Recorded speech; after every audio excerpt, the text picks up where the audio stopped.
UGC का मसला अब सुप्रीम कोर्ट के दहलीज पर आ पहुंचा है। इस मामले पर विशेष तौर पे बात करते हैं। जिंदल साहब हमारे साथ में हैं। सर, ये मसला जो है सोशल मीडिया से लेकर अब आम लोगों के बीच में भी चर्चा का मसला बन गया है। किस तरह से इस मामले पे अर्जी दाखिल की गई है, तमाम मुद्दों को आप कोर्ट के सामने रखने जा रहे हैं?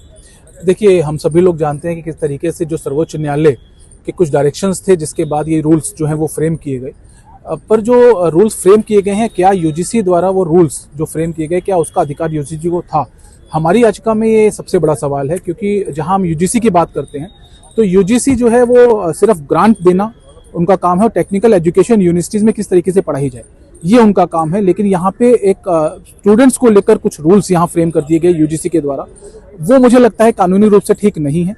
और कानून जो है वो ये राइट यूजीसी को नहीं देता। उसका जो पूरा जो स्ट्रक्चर है वो स्ट्रक्चर बनाने का अधिकार सेंट्रल गवर्नमेंट का है, लॉ डिपार्टमेंट का है, लॉ मिनिस्ट्री का है। तो कहीं ना कहीं उसको एट पार कर दिया गया है, और कहीं ये यूजीसी जो है अपनी जो उनका जो पूरा क्राइटेरिया है उससे बाहर जाके कहीं ना कहीं पूरे रूल्स को फ्रेम किया गया है। दूसरी बात, यहाँ पे सेक्शन 3C को लेकर हम सब लोग लगातार बात कर रहे हैं।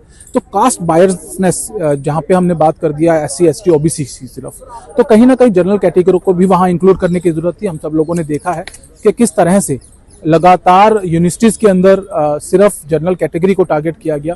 तो टारगेट ऐसा नहीं है कि सिर्फ एक पर्टिकुलर कम्युनिटी के या पर्टिकुलर कास्ट के लोग टारगेट हो रहे हैं। हर तरीके का स्टूडेंट जो है वो टारगेट हो सकता है, हर कम्युनिटी टारगेट हो सकती है, हर कास्ट टारगेट हो सकती है। तो कास्ट बायसनेस में अगर आपने जनरल कैटेगरी को छोड़ दिया तो कहीं ना कहीं एक आप पर्टिकुलर कास्ट और को आप कहीं ना कहीं टारगेट करने की छूट जो है वो दूसरे लोगों को दे रहे हैं। तो इसी को लेकर ये शिकायत जो है वो, ये पिटीशन जो है वो दायर की गई है।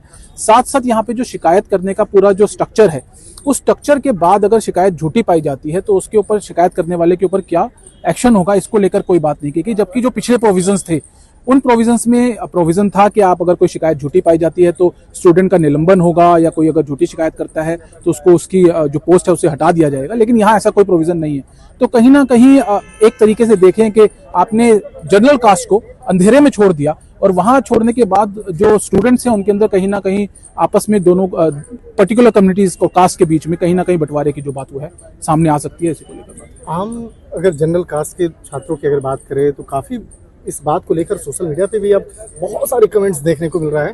तो इस मामले को लेकर अब कहा जा सकता है कि जिस तरह से अब ये मामला सुप्रीम कोर्ट में पहुंचा है, इस मामले को लेकर किस तरह से आगे कोर्ट में सुनवाई होगी और तमाम दलीलों को कोर्ट के सामने रखा जाएगा, निश्चित तौर पर कह सकते हैं कि इस वक्त में एक काफ़ी चर्चा का विषय बना हुआ है।